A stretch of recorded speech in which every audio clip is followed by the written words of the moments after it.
The member for Capricornia. Thank you, Mr Speaker. My question is to the Minister for Health and Ageing. Will the Minister update the House on the latest developments on the Alcopops initiative and support for the measure? The Minister for Health and Ageing. Thank you, Mr Speaker. I thank the member for Capricornia for her question. Of course, people on this side of the House will be delighted to know, and in fact all will be aware, because they were in the chamber last night voting for the Alcopops measure, which has now passed the House, although I am disappointed to say that despite the announcement, rather gracelessly executed by the member for Dixon, that the Liberal Party was now going to support these measures.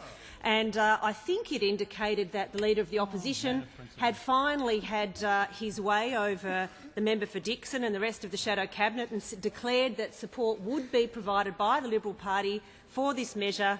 Actually, when it came to it, there were no Liberal members in the chamber voting for this measure. In fact, there were four members. There were four members, actually, of the coalition parties here voting against the measure.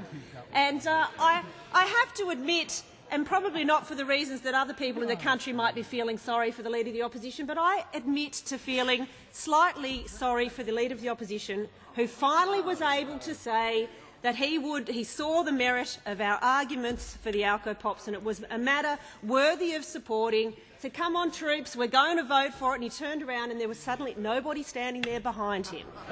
For 12 months they have been arguing against this measure, and it seems to me that the Liberal Party is fine if they are against something, but want them to support something and they split in all directions. We have the member for O'Connor and the member for Hume. The member for Gippsland, after all the love that was shown to him by the distilling industry during his by-election, obviously couldn't bring himself to vote against a measure.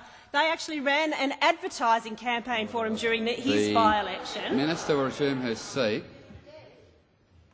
The member for Gippsland on a point of order. Yes, Mr Speaker. Section 90 of the Standing Orders, the Minister is inferring there's something improper in my motives during the Gippsland by-election campaign. There were no donations whatsoever to my campaign, and I asked the Minister to withdraw. Order. Unless there's some other background that I'm unaware of, I did not take it as the member has construed. Order. Order. The Minister will resume her seat. The Minister will resume her seat. Minister. Order. The member for Macmillan has not got the has not got the call. The Minister for Macmillan. Mr. Speaker, Macmillan. On the point of order, I took the same inference from the Minister and she should withdraw.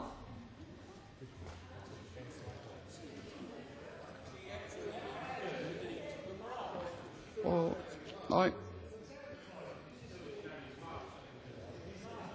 Order. I have not taken that construction, and the debate on it then builds the construction.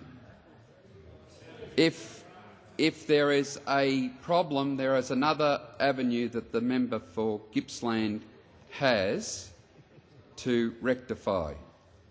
The Minister.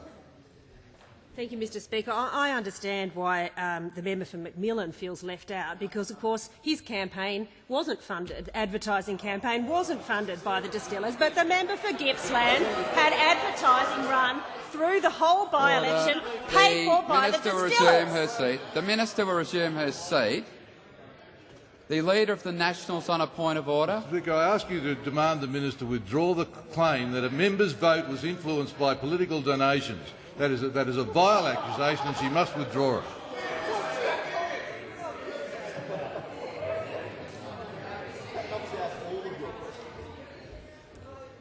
Well, I've ruled on that matter because the actual next part went to other things.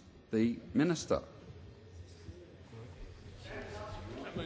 Thank you, Mr Speaker. Of course, I do understand why this is sensitive for the National Party. The Leader of the National Party in the Senate, despite the announcement of the Leader of the Opposition and the Shadow Minister for Health, has said he won't be voting for this measure.